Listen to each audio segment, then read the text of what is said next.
Welcome back to the channel. Here we explore science, philosophy, and theology with careful thinking, and today I want to dive into a puzzle you've probably noticed yourself. Why do some evangelical Christians seem extremely careful about not stepping outside of accepted theological boundaries, yet are surprisingly quick to accept fringe or shaky scientific and medical claims? And on the flip side, why do some scientists, people who are extremely disciplined about avoiding unproven or fringe science, sometimes accept untested or fringe spiritual, moral, or theological ideas without much thought? At first glance, this might seem confusing, but I think it actually tells us something deeper about human reasoning, identity, and trust. And it has major implications for how we seek truth across different areas of life. Let's start with the evangelical perspective. In theology, boundaries are guarded very tightly. Wandering too far into fringe interpretations like denying the Trinity or questioning the authority of Scripture is often met with strong correction. And that makes sense because theology is tied to core identity and to our basic foundational philosophical commitments. But when it comes to science or medicine, that same caution is often missing. Fringe ideas, whether about vaccines, climate science, or cosmology, sometimes get accepted without much critical thought. Why is that? Well, I think it's partly because of authority and trust. Many evangelicals trust theological authorities, but are skeptical of secular institutions. Partly because of their community, accepting fringe science can signal loyalty to certain groups, and partly because of a defensive posture. If mainstream science seems to attack faith, alternative science feels safer and protective. Ironically, the caution applied in theology doesn't automatically extend to science because the trust lines are drawn differently. Now let's flip the coin and look at scientists. In their professional work, scientists are extremely careful about not stepping outside of conventional science, which includes peer review, replication, and consensus. Untested ideas like cold fusion or perpetual motion are rejected outright. But in spirituality and moral reasoning, the same discipline often disappears. Many scientists may dismiss pseudoscience in physics or medicine, but adopt vague, mystical ideas, pop spirituality, or half-formed moral frameworks without the same critical lens. Why does this happen? One reason is the domain of expertise. Scientists may feel unqualified to rigorously evaluate theology, so they operate on autopilot. Community pressure also plays a role. In academic circles, showing interest in spirituality can enhance your image as open-minded, while orthodox religious belief might be frowned upon. And finally, mental energy matters.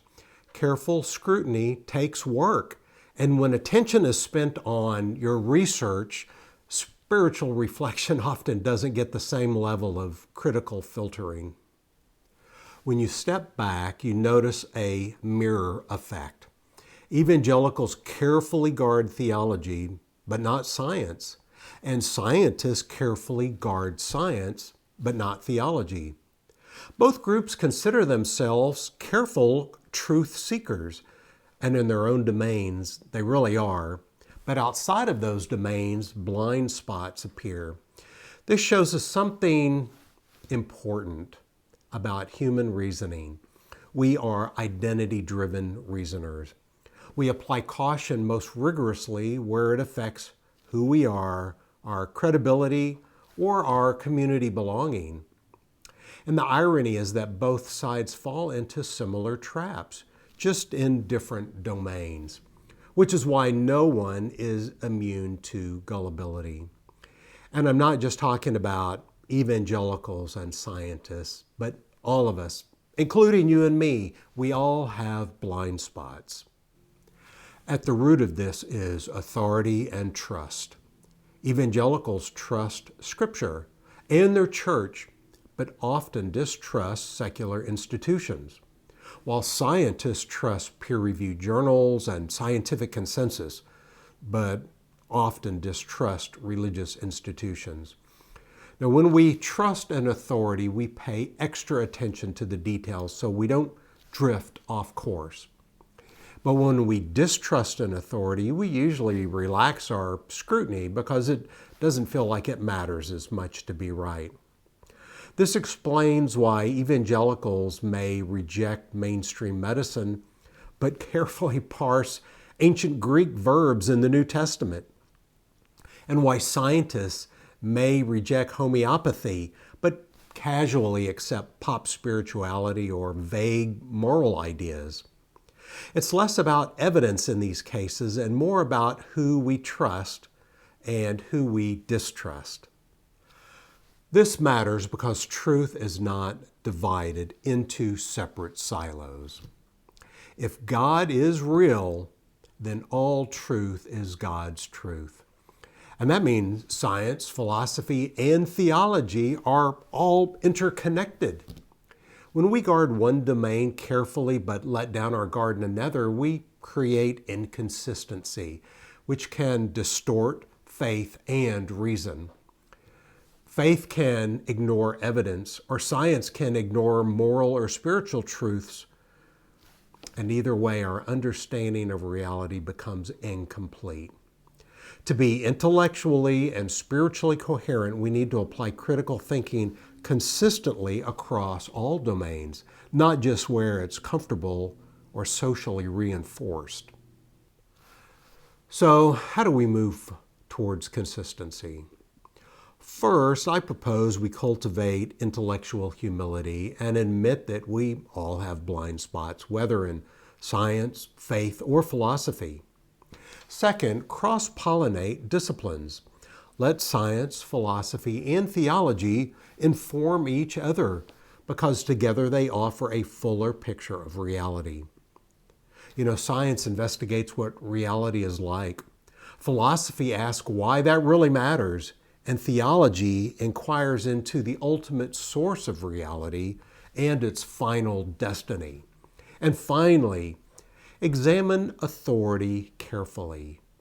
Ask, who are you trusting and why, and whether that trust is grounded in evidence and reason or in community loyalty or distrust of outsiders. So, here's my takeaway. Evangelical Christians guard theology, but sometimes let down their guard in science. And scientists guard science, but sometimes let down their guard in spiritual matters. And both groups seem to mirror each other in blind spots. The challenge for all of us, whether our leanings are faithward or scienceward, is to seek consistency in our critical thinking. If all truth is God's truth, that truth calls for respect, careful discernment, and humility. Now that's exactly what this channel is about, thinking carefully at the intersection of science, philosophy, and theology. Thanks for watching, and if you found this thought-provoking, hit like and subscribe. And as always, keep asking good questions.